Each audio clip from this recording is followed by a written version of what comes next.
It was a phenomenon discovered in the 1800s and developed in the 1920s. For nearly a century, people thought thermoelectricity would only be used for small power running small devices. But then, the new millennium changed everything. Power demands rose, and this small phenomenon suddenly appeared big with potential. Today, thermoelectricity has launched a global scientific race in which India is a significant contender. What is thermoelectricity, and what makes it so promising for our future? That's a question of science.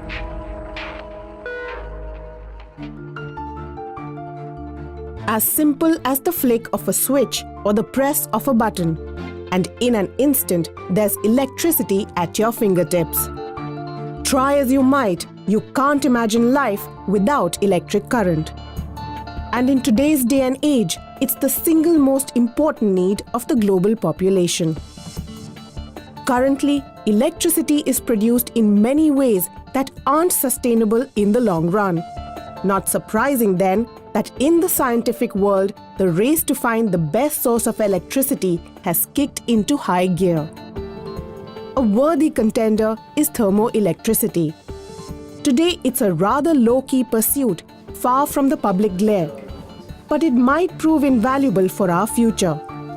So what is thermoelectricity? For that, let's first understand what electricity is.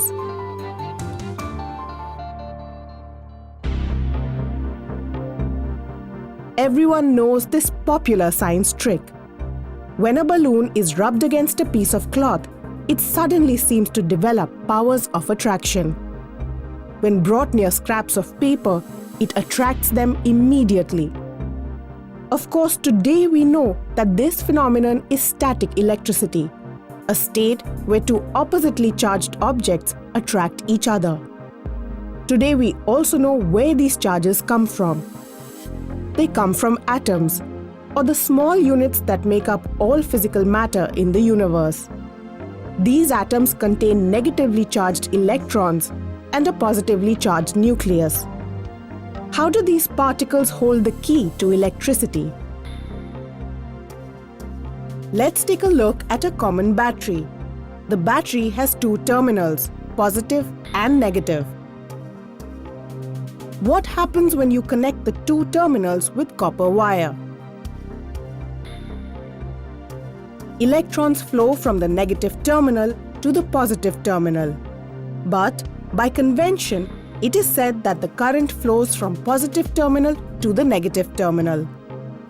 It is this current that drives everything, from gadgets and appliances to massive factories. It follows, if you want to generate electricity, you'll have to find different ways to move charges from one place to another. It was precisely this quest that electrified 19th century scientists. In 1800, Italian physicist Alessandro Volta realized that when chemical reactions occur, they produce a movement of electrons or electric current. In 1831, Michael Faraday used rotating or changeable magnetic fields to create electric current. This phenomenon was called electromagnetic induction, and we see its use in every power generating plant, be it thermal, tidal or nuclear power. And then came the discovery of the photoelectric effect, a phenomenon described by none other than Albert Einstein. The photoelectric effect explained the movement of electrons when light hits a material. Today, this idea is the backbone of solar-powered electricity.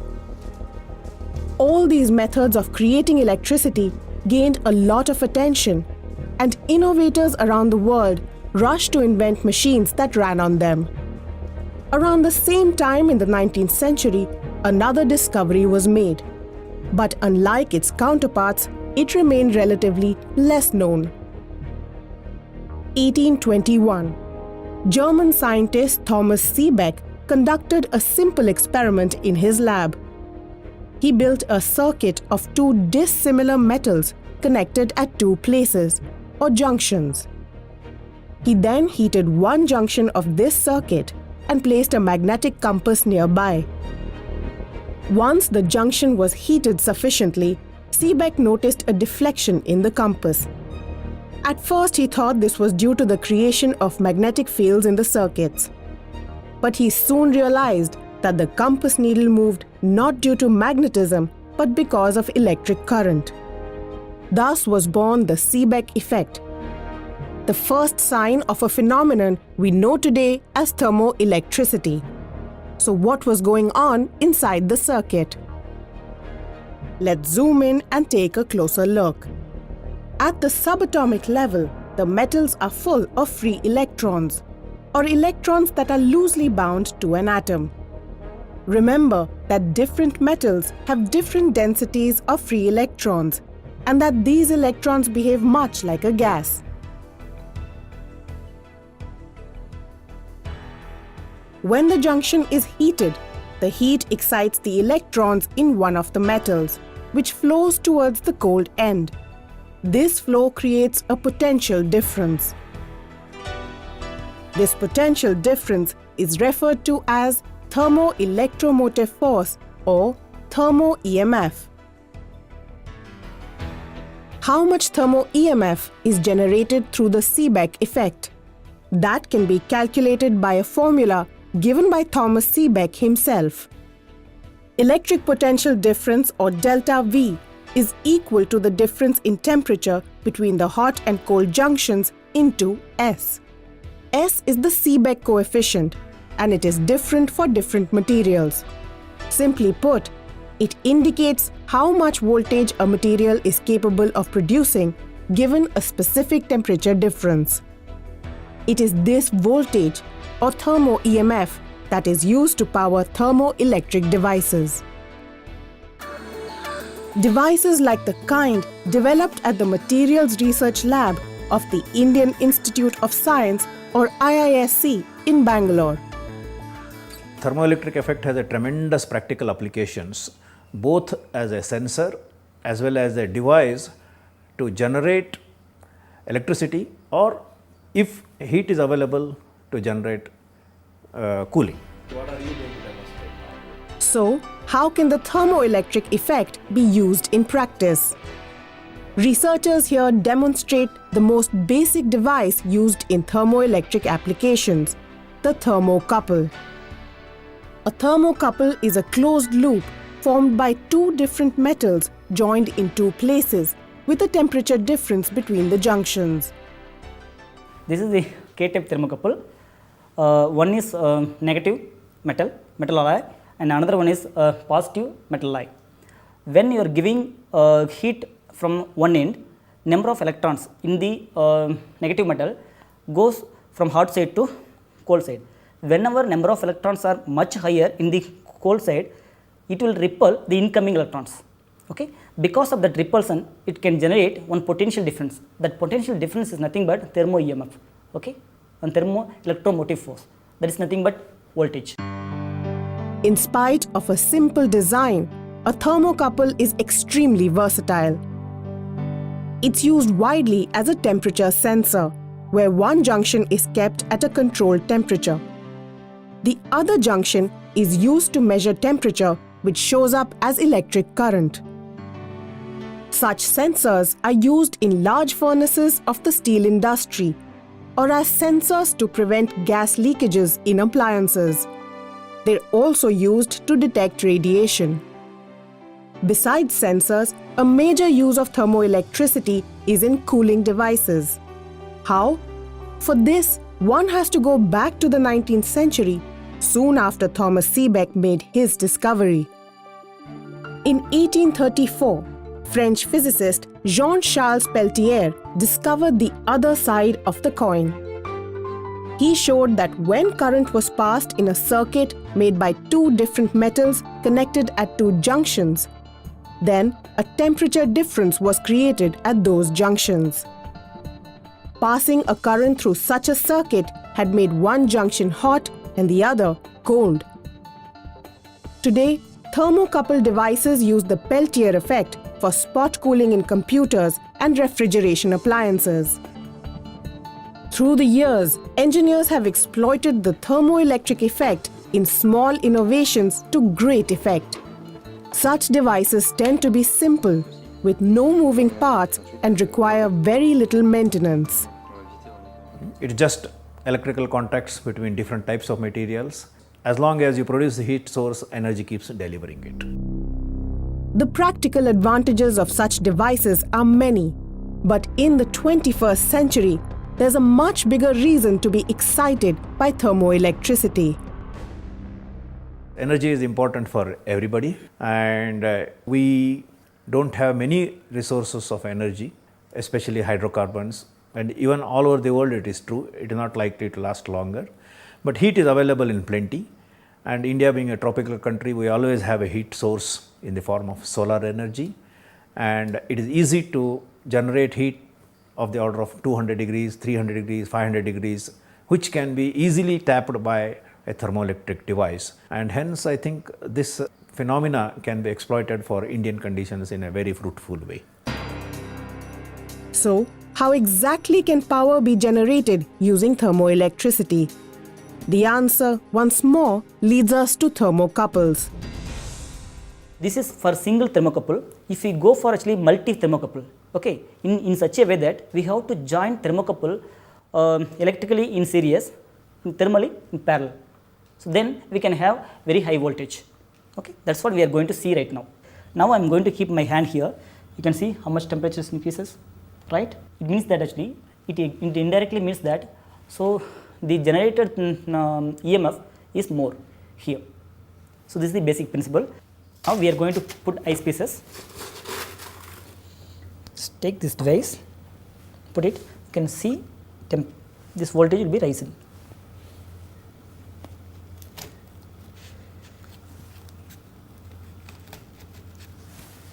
You can see it's increasing a lot, right? So it means that indirectly keeping eyes, it's actually indirectly we are just increasing the temperature gradient in such a way that it can generate more voltage. Now we can still increase actually the temperature difference. We can see how much voltage we will be getting. This is the salting rod. This will be having actually approximately 200 degrees centigrade. We'll apply right now. You can just observe that actually how much voltage it generates.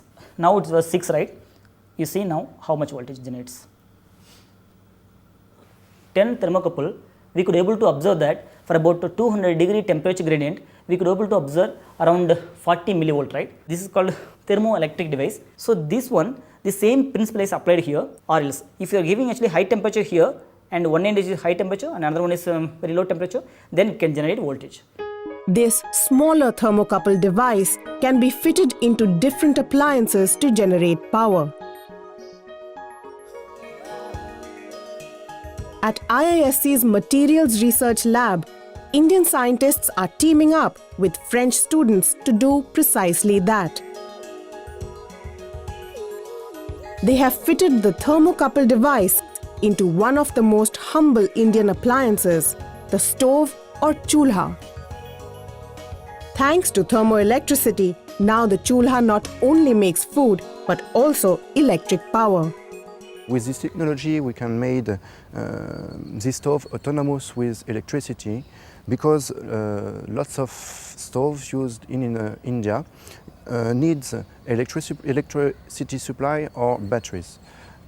By using the thermoelectricity, we can use the heat in the chamber, combustion chamber, to supply a fan and introduce more oxygen in the combustion chamber, improve the combustion of the wood, of the fuel, and then increase also the combustion of the carbon monoxide, and reduce its emission. If this simple technology can help reduce a family's electricity bill, could it perhaps reduce the threat of an energy crisis? It can, but the story isn't so simple.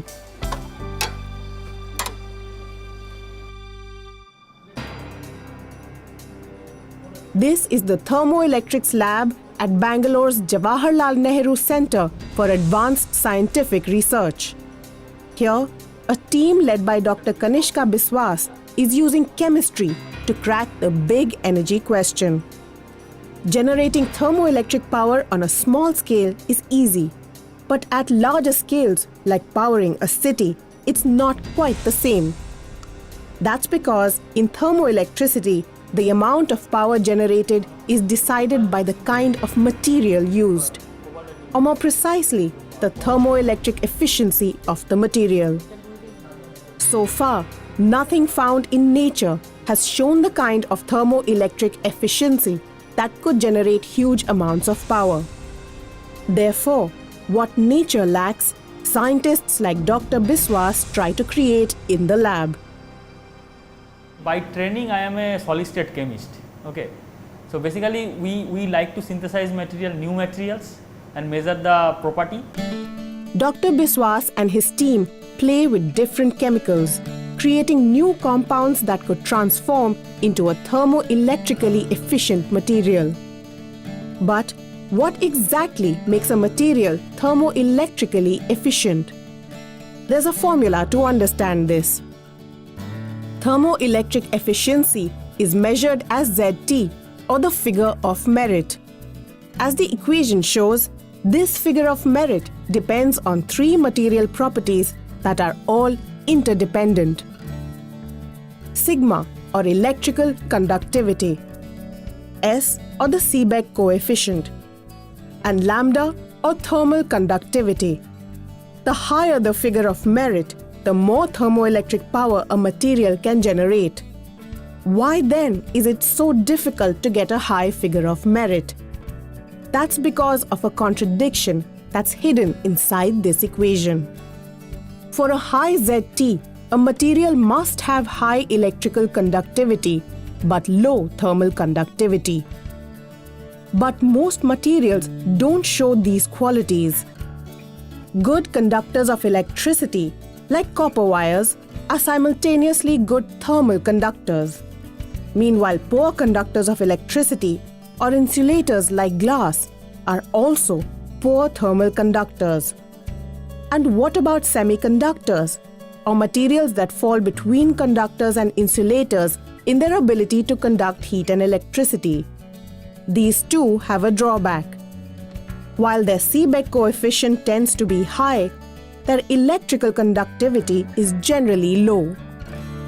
So all three materials you cannot use. Then what you will use?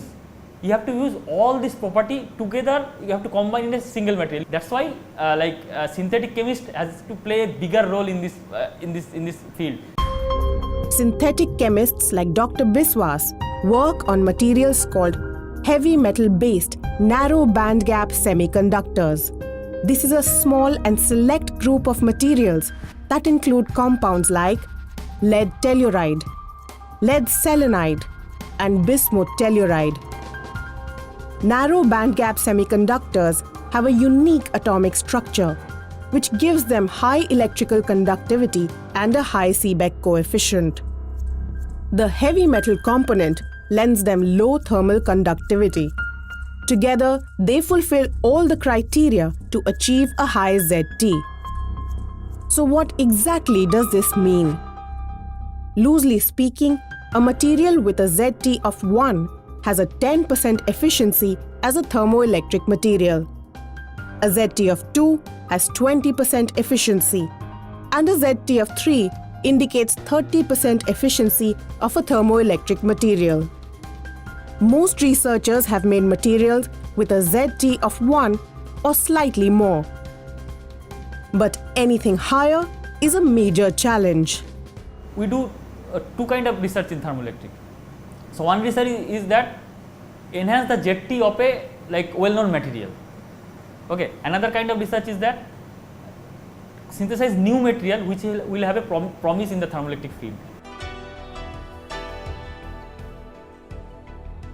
This work involves going down to the molecular level of chemicals.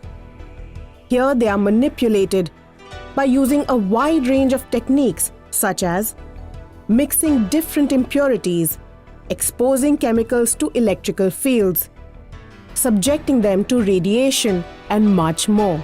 Each manipulation either boosts a desired chemical property or suppresses an undesirable quality. The ultimate goal? To attain the highest figure of merit, or ZT. It's a goal that many around the world are chasing, and in 2012, Dr. Biswas collaborated on an international research project that made a remarkable breakthrough. Beating other teams to the post, they pushed the figure of merit to the highest known value attained so far. The compound was lead telluride, and it achieved a ZT of 2.2. I can say like my material is like the PBT 2.2 is like that made a paradigm shift in the field. That is the first ZT above 2. So that is a like you can say like the highest achievement in the field of thermoelectric till now.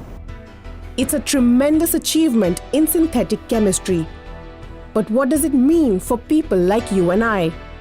It means that we are one step closer to having thermoelectric devices in our daily lives. If I consider you are putting petrol in the car, right? See, that is 100%. Okay, the combustion of petrol happens, and then 30% of that energy used to run the car.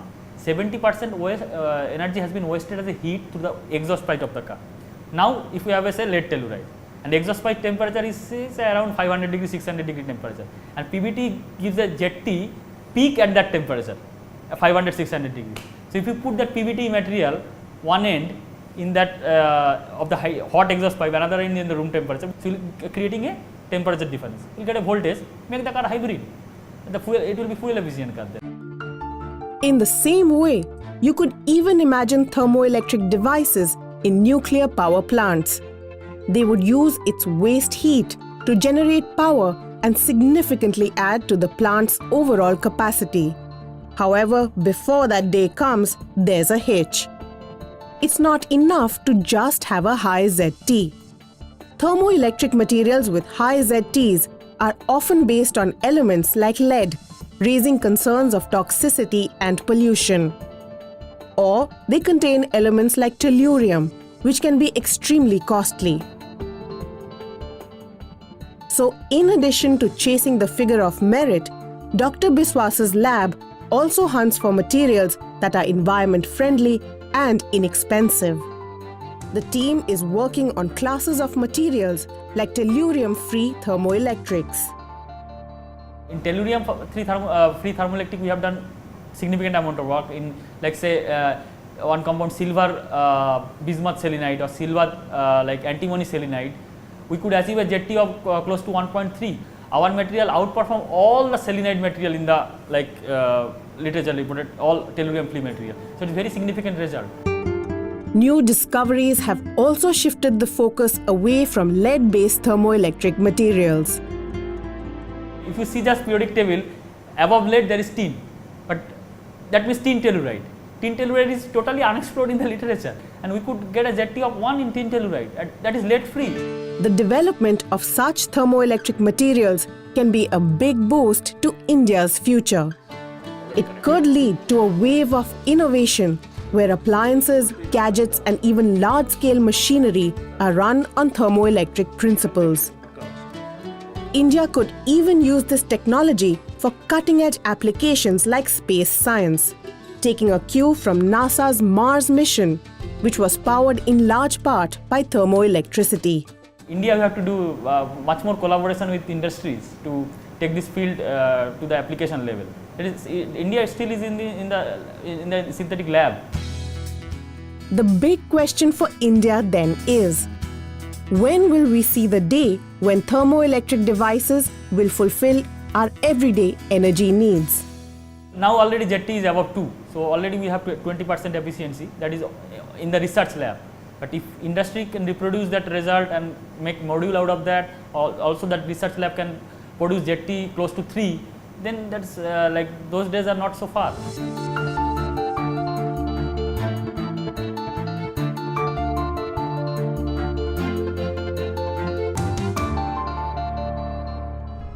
If you'd like to share your feedback on today's program, please send your suggestions and comments to Vigyan Prasar, C24 Qutub Institutional Area, New Delhi 110016, or you can mail us at info@vigyanprasar.gov.in.